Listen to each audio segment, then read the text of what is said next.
সুপ্রিয় সপ্তম শ্রেণীর শিক্ষার্থীরা, আসসালামু আলাইকুম। কেমন আছো তোমরা? ভালো আছো নিশ্চয়ই। ভালো থাকো এই প্রত্যাশা করে আজকে আমি তোমাদের অনলাইন ক্লাস নিচ্ছি। অনলাইন ক্লাস নেওয়ার আগে তোমাদেরকে একটা প্রশ্ন করি।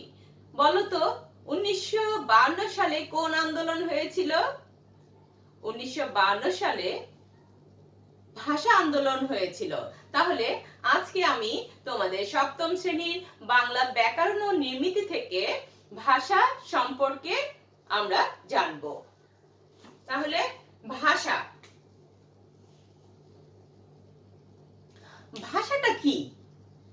ভাষাটা হচ্ছে মানুষ ভাষা সম্পদের অধিকারী। ভাব প্রকাশের প্রয়োজন থেকেই ভাষার উদ্ভব হয়।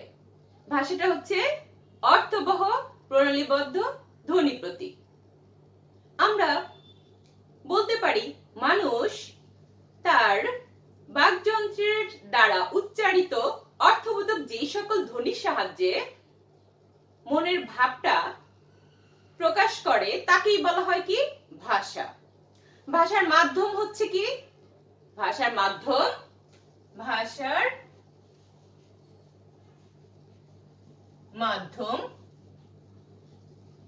হচ্ছে কথা। তাহলে ভাষার মাধ্যমটা হচ্ছে কি? ভাষার মাধ্যমটা হচ্ছে কথা। এই কথা আমরা কি করি? মুখ দিয়ে ধ্বনি তৈরি করি। আর এই ধ্বনি যে তৈরি হচ্ছে, এই ধ্বনিটাকে আবার বলা হয় কি? ধ্বনিটাকে বলা হয় বাকধ্বনি।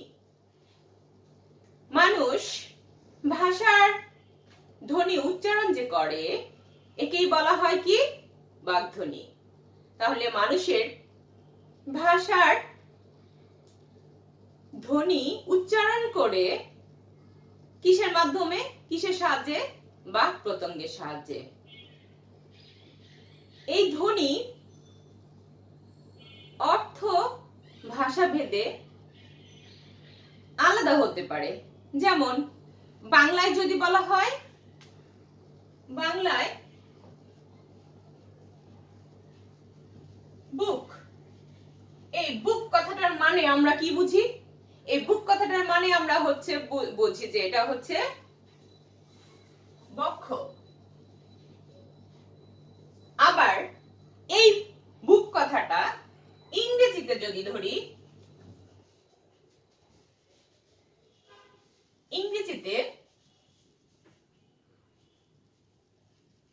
ইংরেজিতে বুক কথাটা হচ্ছে কি? বই। তাহলে কি দাঁড়ালো? এখানে পরিবর্তন। বুক একই কথা, বাংলায় বক্ষ, আর হচ্ছে ইংরেজিতে হচ্ছে বুক শব্দের অর্থ হচ্ছে বই। তার মানে কি? আমরা বলতে পারি যে এক এক জাতির ভাষা অন্যের ভাষার চেয়ে হচ্ছে আলাদা। যেমন বাঙালিদের ভাষা, তাহলে কি বলবো? বাঙালিদের ভাষা হচ্ছে বাংলা। জাপানিদের ভাষা হচ্ছে জাপানি। আরবদের ভাষা কি? আরবদের ভাষা আরবি। রাশিয়ার ভাষা কিন্তু রাশিয়া না, রাশিয়ার ভাষা হবে রুশ ভাষা। ইংরেজদের ভাষা ইংরেজি। তাহলে আমরা দেখলাম যে আলাদা ভেদে আলাদা হয়। এবার আসো ভাষার সংজ্ঞা। মনের ভাব প্রকাশ করার জন্য মানুষ জাতি অপরের বোধগম্য যে ধ্বনি বা ধ্বনি সমষ্টি উচ্চারণ করে থাকে তাকে আমরা কি বলি? ভাষা বলি। এখন এই ভাষা আবার বিভিন্ন ভাষা বিজ্ঞানী ভাষাকে বিভিন্নভাবে সংজ্ঞায়িত করেছে। ডক্টর মুহাম্মদ শহীদুল্লাহর মতে তিনি বলেছেন ভাষা হলো মানে হচ্ছে মনুষ্য জাতির যে ধ্বনি বা ধ্বনি সহ সকল ধ্বনি দ্বারা মনের ভাবটা প্রকাশ করে, তার নামই হচ্ছে ভাষা। এই হলো ডক্টর শহীদুল্লাহর মতে। এবার আসো ডক্টর সুনীতি কুমার চট্টোপাধ্যায়ের মতে। তিনি বলেছেন মনের ভাব প্রকাশ করার জন্য বাকযন্ত্রের সাহায্যে উচ্চারিত ধ্বনি দ্বারা নিষ্পন্ন কোনো বিশেষ সমাজে ব্যবহৃত স্বতন্ত্রভাবে অবস্থিত তথা বাক্যে প্রযুক্ত শব্দ সমষ্টিকেই বলা হয় ভাষা। মূলত মানুষের মনোভাব প্রকাশ কণ্ঠ নিঃসৃত অর্থবহ ধ্বনি সমষ্টি হলো কি ভাষা। এখন এই ভাষার আবার কতগুলো বৈশিষ্ট্য আছে। ভাষার বৈশিষ্ট্যগুলো তোমরা দেখো।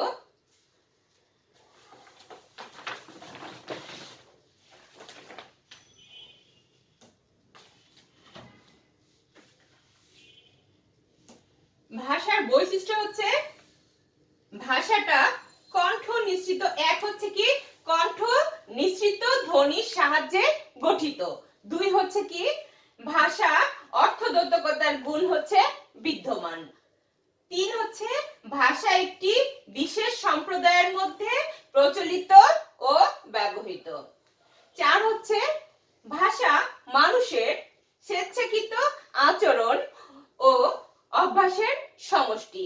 এই হচ্ছে ভাষার বৈশিষ্ট্য। তোমরা এই ভাষার বৈশিষ্ট্যগুলো লিখে নিতে পারো। তো আমরা ভাষার বৈশিষ্ট্য সম্পর্কে জানলাম। ভাষার বৈশিষ্ট্য থেকে আমরা জানলাম যে দেশ কাল পরিবেশ ভেদে ভাষার পার্থক্য ও পরিবর্তন ঘটে। বর্তমানে পৃথিবীতে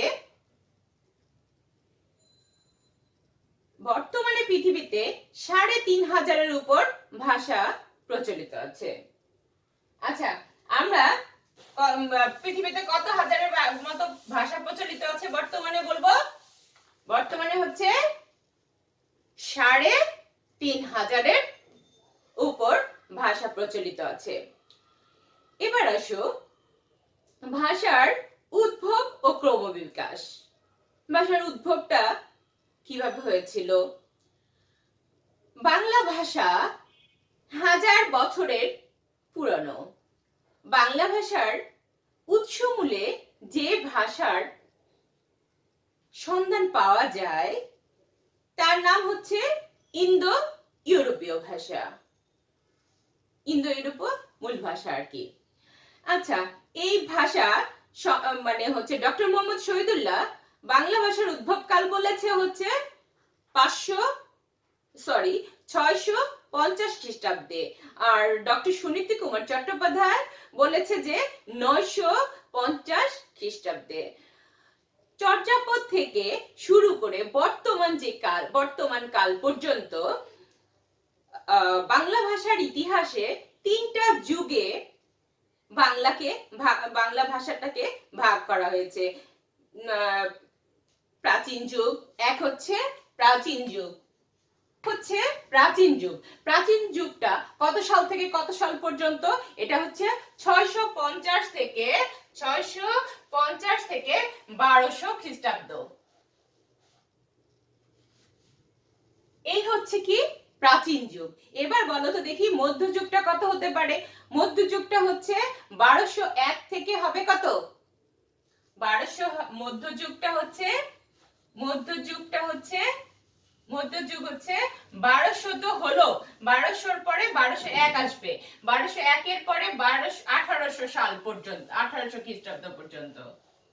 আর এবার তারপরে কি যুগ হতে পারে? তারপরে হচ্ছে আধুনিক যুগ।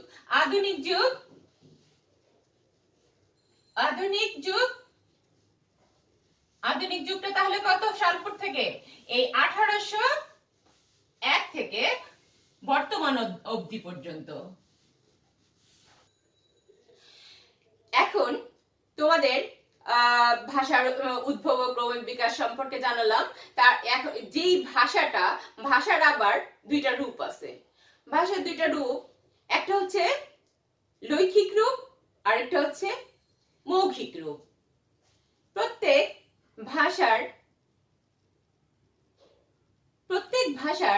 আদি রূপ হচ্ছে মৌখিক রূপ, আর মৌলিক রূপের লিখিত রূপটাই হচ্ছে লৈখিক রূপ। মৌখিক ভাষাটাকে তাহলে আমি তোমাদের দেখাচ্ছি রূপটা, ভাষার রূপ সম্পর্কে আমরা দেখাচ্ছি। এটা দেখো ভাষার রূপ বৈশিষ্ট্য। ভাষার রূপ বৈশিষ্ট্য খেয়াল করো, ভাষার রূপ বৈশিষ্ট্য ছকের মাধ্যমে আমরা দেখি।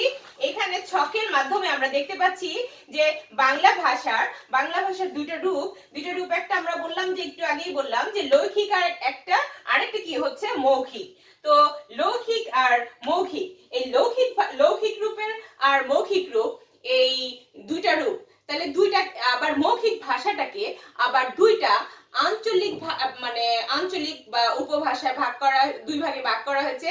একটা হচ্ছে আঞ্চলিক বা উপভাষা, আরেকটা হচ্ছে কি প্রমিত ভাষা। এখন এই লৈখিক ভাষার আবার দুইটা রীতি আছে। সেই দুইটা রীতি কি, একটা সাধু রীতি, আরেকটা হচ্ছে কি চলিত রীতি। আচ্ছা, সাধু ভাষার হচ্ছে বৈশিষ্ট্য রয়েছে কতগুলো। বৈশিষ্ট্যগুলো হলো, সাধু ভাষা ক্রিয়াপদের রূপটা হচ্ছে পূর্ণাঙ্গ। যেমন সাধু ভাষার রূপটা কি, করিয়াছি,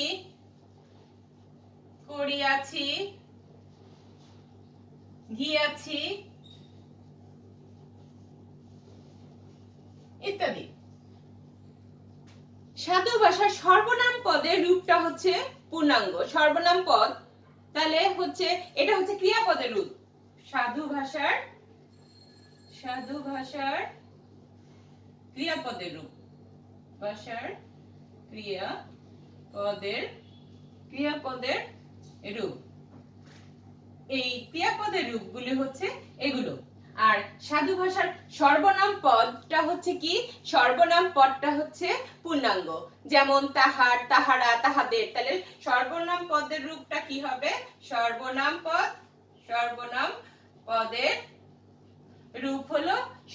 পদের রূপ হলো কি হবে বলো, সর্বনাম পদের রূপ হবে তাহার, তাহারা, তাহাদের। তাহার,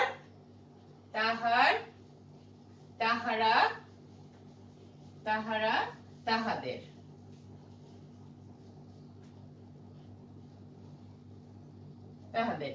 তাহলে এটা হচ্ছে সর্বনাম পদের রূপ। তাহলে সর্বনাম পদটা হচ্ছে পূর্ণাঙ্গ রূপ। তাই সাধু ভাষা অনুসর্গের পূর্ণরূপ ব্যবহৃত হয়। অনুসর্গের পূর্ণরূপ বলতে যেমন হচ্ছে হইতে, দিয়া, এগুলো হবে। সাধু ভাষার তৎসম শব্দের প্রয়োগটা হলো বেশি হয়। তৎসম শব্দটা যেমন হচ্ছে হস্ত, তারপর মস্তক, ঘৃত, ধৌত, এগুলো। সাধু ভাষার উচ্চারণটা কেমন হবে, উচ্চারণটা হবে গুরু গম্ভীর। সাধু ভাষার সুনির্ধারিত ব্যাকরণের অনুসারী, এর কাঠামো সাধারণত অপরিবর্তনীয়। তো সাধু ভাষাটা আবার বক্তৃতা ও নাটক সংলাপে অনুপযোগী, ওটা উপযোগী না। এই গেল সাধু ভাষার বৈশিষ্ট্য। এবার আসি চলিত ভাষার বৈশিষ্ট্য। চলিত ভাষাটা কি, চলিত ভাষাটা হচ্ছে ক্রিয়াপদের, এটার বৈশিষ্ট্য হচ্ছে এক নম্বর হচ্ছে চলিত ভাষাটা ক্রিয়াপদের রূপটা সংক্ষিপ্ত। যেমন এখানে ছিল কি করিয়াছি, তো এটা কি হতে পারে, চলিত ভাষার বৈশিষ্ট্য হবে, এখানে চলিত ভাষাটা হচ্ছে করিয়াছি, এটা হবে কি করেছি। আর এখানে গিয়াছি, তাহলে কি হবে, গিয়াছি, তাহলে গিয়েছি হবে। মানে হচ্ছে চলিত ভাষার এখানে করিয়াছি, তাহলে এটার চলিত ভাষায় কি আসবে, করেছি। তারপর আবার দেখো গিয়াছিতে কি হবে, গিয়েছি। এই হচ্ছে ক্রিয়াপদের সংক্ষিপ্ত রূপ। এবার আসো আবার ঠিক সেম একই ভাবে সাধু ভাষা যেমন আমরা শিখলাম, এবার চলিত ভাষা সর্বনাম পদের রূপটা কি হবে, ওটার রূপটা হবে সংক্ষিপ্ত। যে ওখানে আছে তাহার, তাহলে কি হবে, তাহারের চলিত ভাষায় আসবে তারা। তারা, তাদের, এভাবে হবে। তার চলিত ভাষা আবার অনুসর্গের সংক্ষিপ্ত রূপে ব্যবহৃত হয়, যেমন হতে, দিয়ে, এই ধরনের আর কি। চলিত ভাষার তদ্ভব, অর্ধতৎসম, দেশি ও বিদেশি শব্দের ব্যবহারটা বেশি, যেমন হস্ত বলেছিলাম তাই না সাধু ভাষায়, এটা চলিত ভাষায় আসবে কি হাত, মাথা, এইগুলো আর কি। চলিত ভাষার উচ্চারণটা সাধু ভাষায় ছিল কি গুরু গম্ভীর, আর চলিত ভাষায় উচ্চারণটা কেমন হবে? চলিত ভাষার উচ্চারণটা হবে হালকা ও গতিশীল, গতিশীলতা থাকবে।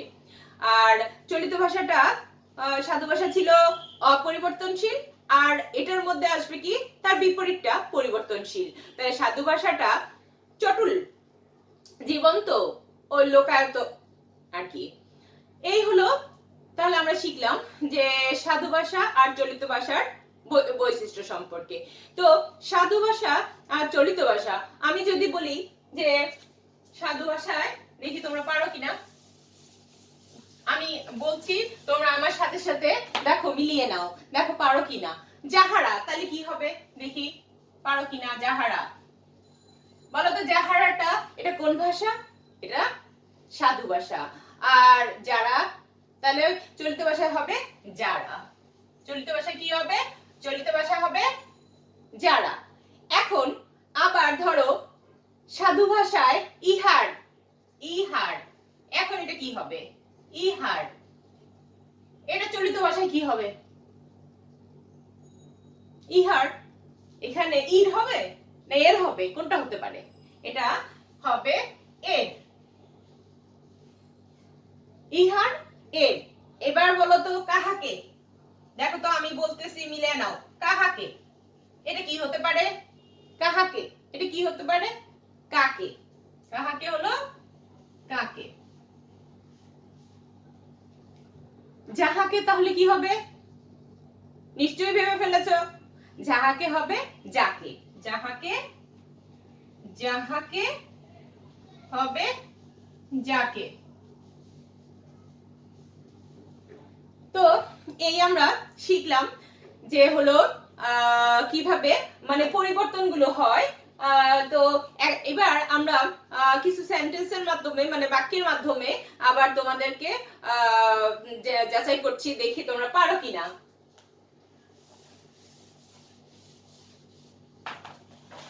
দেখো সাধু ভাষার মানে ভাষার যে পরিবর্তন, পরিবর্তন আমি তোমাদেরকে কোশ্চেন গুলো দেখাচ্ছি, অপোজিট সাইডেরটা দেখাবো না, তোমাদেরকে বলবো, তারপর তোমরা মিলিয়ে নিবে। তো দেখো তোমরা কাগজ কলম নিয়ে মানে লিখে মানে লেখার চেষ্টা করো, আমি দিয়ে দিচ্ছি, লেখার চেষ্টা করো, দেখি পারো কিনা। তাহলে পথে এক যুবকের সহিত, সরি, পথে এক যুবকের সহিত তাহার, তাহার সাক্ষাৎ হইল। তাহলে এটা এক নাম্বার হচ্ছে পথে এক যুবকের সহিত তাহার সাক্ষাৎ হইল। এটা কি হবে তোমরা ভাবো, তারপর আমি অ্যানসার বলবো। গফুর চুপ করিয়া রহিল, গফুর চুপ করিয়া রহিল, লিখে ফেলো। শ্রাবণের অন্ধকার রাত্রি, শ্রাবণের অন্ধকার রাত্রি, কোনদিন তাহার, এটা হচ্ছে 2 নাম্বার, এটা 3 নাম্বার। শ্রাবণের অন্ধকার রাত্রি। 4 হচ্ছে কোনদিন তাহার 1 মিনিট বিলম্ব হয় নাই। 5 হচ্ছে লোকটির করোনা পজিটিভ শুনিয়া ভীত হইল, লোকটি কি করোনা পজিটিভ যখন হইছে শুনিয়া ভীত হইল। এখন এইটা সাধু ভাষা থেকে তোমাদেরকে চলিত ভাষায় রূপান্তর করতে হবে। তো চলিত ভাষায় রূপান্তর করো, দেখি তোমাদের 1 মিনিট সরব পাঠ বা নীরব পাঠ তোমরা তোমাদেরকে ভেবে এটা মানে লেখার জন্য বলতেছি। তো তোমরা একটু ভাবো দেখি, তারপর আমি তোমাদেরকে অ্যানসার গুলো বলে দিব। তোমরা দেখি পারো কিনা, তোমাদের সময়, তোমরা সময় মতো করতে পারতেছো কিনা চেষ্টা করো। আমি তো কিছু মানে পরিবর্তনগুলো তোমাদেরকে শিখিয়ে দিয়েছি, দেখি দেখো তোমরা পারো কিনা। তো দেখি তোমরা পারতেছো কিনা। ঠিক আছে, এবার তোমরা যেটা ভেবেছো মিলিয়ে নাও। দেখো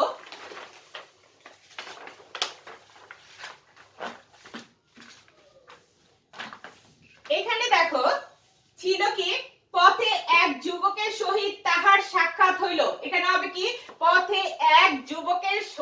জায়গায় হবে সাথে। তার কি হলো মানে হচ্ছে সাক্ষাৎ হইলোর জায়গায় কি লিখবো আমরা? সাক্ষাৎ হইলোর জায়গায় আমরা লিখবো হচ্ছে দেখা হলো। তারপর হলো গফুর চুপ করিয়া রহিল। এখানে করিয়ার জায়গায় কি হবে? করিয়ার জায়গায় হবে করে, তাহলে করে লিখছি, করে রইল। এইখানে আবার রহিলর জায়গায় কি হবে? রহিলর জায়গায় হবে রইল। এখানে আসো, শ্রাবণের অন্ধকার রাত্রি, শ্রাবণের আধার রাত, তাহলে কি হবে এখানে? শ্রাবণের আধার রাত। কোনদিন তাহার 1 মিনিট দেরি হয় নাই, তাহলে কি হবে এখানে? কোনদিন তাহারের জায়গায় হবে তার 1 মিনিট দেরি হয়নি, এখানে হয় নাই জায়গায় হবে কি? হয়নি। এখন লোকটির করোনা পজিটিভ শুনিয়া ভীত হইল, এটা আমরা চলিত ভাষায় আনবো। চলিত ভাষায় কি হবে? এটা হবে লোকটি করোনা পজিটিভ শুনে ভয় পেল। ঠিক আছে, তো আজকে আমরা এই হচ্ছে মানে ভাষারীতির পরিবর্তন সম্পর্কে জানলাম। ভাষারীতির পরিবর্তন সম্পর্কে তোমাদের এই যে কোশ্চেন গুলো ছিল, এই কোশ্চেন গুলো থেকে তোমরা ভাষা পরিবর্তন সম্পর্কে জানতে পেরেছো। তো তোমাদের মানে এই বন্ধে ইয়াতে হচ্ছে পরবর্তী ক্লাসে আমি পরবর্তী ক্লাস দেওয়ার আগে একটা ছোট্ট SW তোমাদের জন্য দিব। তোমরা এই ব্যাকরণের ভাষা থেকে 20টি নৈবেদিক তৈরি করবে, জ্ঞানমূলক 20টি নৈবেদিক তৈরি করবে। মানে আমি এর পরে আবার তোমাদের এই মানে অনলাইনের মাধ্যমে পরীক্ষা নিব, নেওয়ার চেষ্টা করব। তো তোমরা আশা করব যে SWটা আমার করে ফেলবে। তো তোমরা ভালো থাকো, সবাই সুস্থ থাকো, ঘরে থাকো, নিরাপদে থাকো, প্রয়োজন না হলে বাইরে বের হবে না, এই কামনা করে আজকের মতো আমি রুনা লায়লা এখানেই শেষ করছি। আল্লাহ হাফেজ।